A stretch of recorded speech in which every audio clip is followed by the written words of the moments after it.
Autre chose à présent dans ce journal, la Banque nationale d'investissement BNI de Côte d'Ivoire et la Banque européenne d'investissement, avec le soutien de l'Union européenne, ont récemment signé au centre intégré de la BNI un partenariat financier d'un montant de 100 millions d'euros, soit 65 milliards de francs CFA.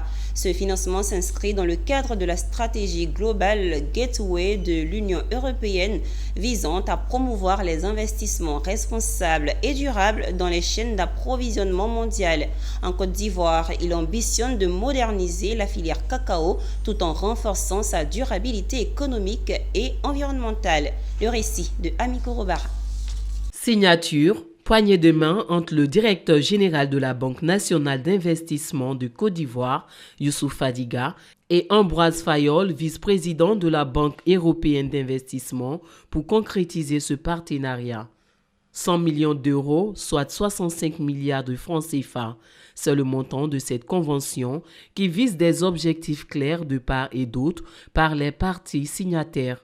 Alors, il faut dire que depuis un certain temps, les autorités ivoiriennes sont engagées dans une politique de durabilité, de financement de l'économie durable. Et comme vous le savez, le secteur de l'agriculture est un secteur extrêmement important pour l'État de Côte d'Ivoire. Et comme vous le savez très bien, le feu Félix Houphouët-Boigny avait dit que l'avenir de ce pays repose sur l'agriculture. Et au cœur de l'agriculture, on a le cacao. Et cette politique vise justement à faire en sorte que toute la politique de durabilité soit déclinée aussi au niveau du secteur du cacao. Et notre partenaire, en l'occurrence du jour, la Banque européenne d'investissement, a également une politique extrêmement importante dans le secteur. Vous savez que l'Union européenne est un des marchés les plus importants pour le cacao. Et donc, on profite de leur savoir-faire avec notre ancrage local pour faire en sorte que cette politique soit justement déclinée au niveau du cacao. Pour Ambroise Fayol, ce financement, qui est l'un des plus importants de la Banque européenne d'investissement en Côte d'Ivoire, s'aligne sur les normes strictes de l'Union européenne en matière de développement durable et celles de la Côte d'Ivoire, avec un accent particulier pour le cacao durable et la jeunesse. Pour la BEI, il s'agit de la transaction financière la plus importante que nous avons jamais signée en Côte d'Ivoire.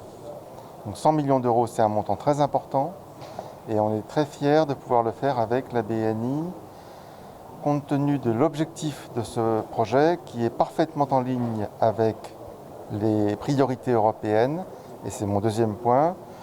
Nous sommes venus ici pour signer des projets et mettre en place des projets qui visent à la fois à aider les autorités ivoiriennes dans la transition bas carbone et qui sont parfaitement en phase et avec la priorité européenne en faveur du cacao durable, mais aussi les priorités ivoiriennes en faveur du cacao durable. Au cœur de ce partenariat figure l'entrepreneuriat féminin, une lutte acharnée contre la déforestation et le travail des enfants, des fléaux qui freinent le développement durable du cacao ivoirien.